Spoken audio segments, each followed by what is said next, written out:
Fish or cut bait. Put up or shut up. There's even a certain saying regarding the bathroom.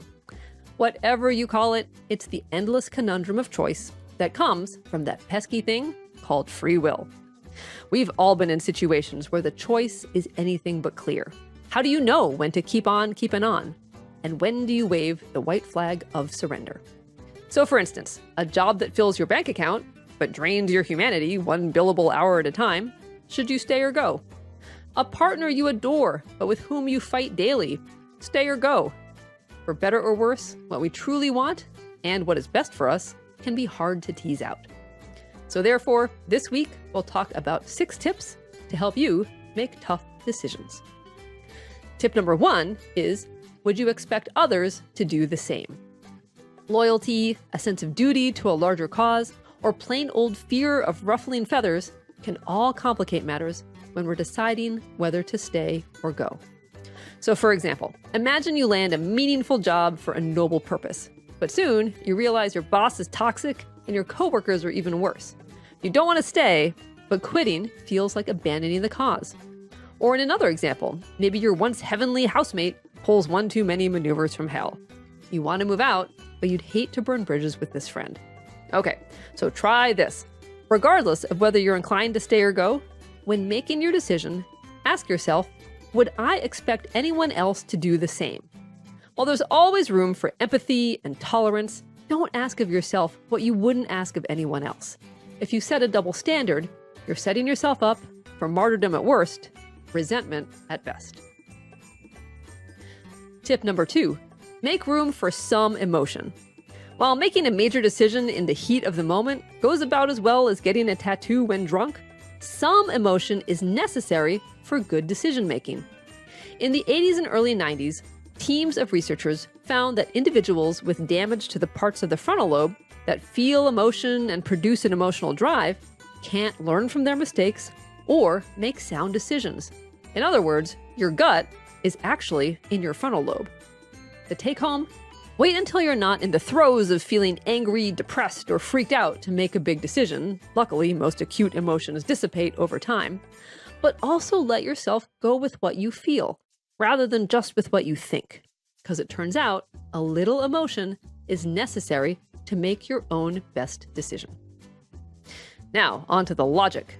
Tip number 3, expand the classic pros and cons list. Even Spock would approve of the logic in this classic decision-making tool, the pros and cons list. But consider giving Spock a run for his money by expanding it from 1 list to 2.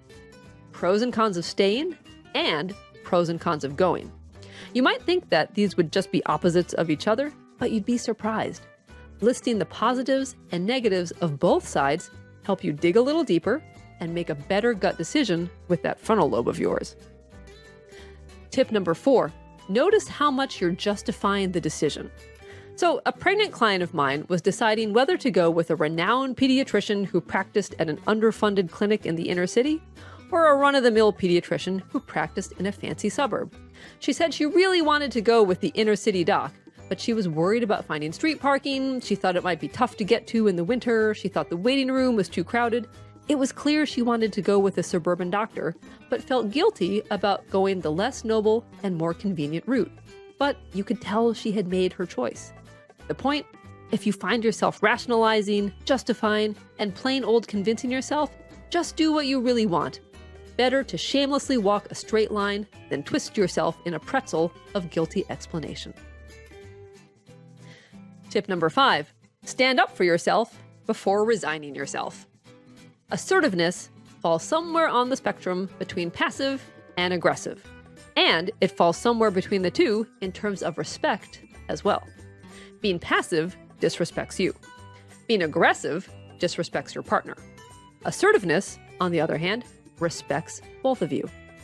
To be sure, it's hard to make your needs known, but give being politely assertive your best shot before you put the final nail in the coffin of quitting, moving out, breaking up, or stewing in a pool of resentment. And if assertiveness doesn't come naturally to you, imagine yourself in a role where you're both helping and in charge. So use the same voice a friendly doctor might use in firmly instructing you to take all your medication.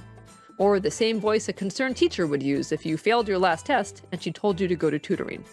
Or the same voice your mom would use in telling you to put on a jacket because it's 40 degrees outside. You're going for caring, but in charge. Now, it's always possible that self-advocacy will fall on deaf ears or that nothing can be changed, but at least you can walk away knowing you stood up for yourself. And finally, tip number 6 is take the choice out of the matter. Make a tough decision. Sometimes it can be helpful to test the waters of both outcomes by imagining you don't have a choice. For instance, pretend you're trying to decide between staying or walking from a less than stellar job. First, pretend all other jobs in the universe vaporize. You have to stay in your job. How do you feel? Pay attention to your reaction. Relief, resentment, something else. Next, go the opposite route. Pretend your position is cut. You have to look for another job. Now how do you feel? Take your feelings and use them as information to make your decision. To wrap up, it's hard to make a big decision.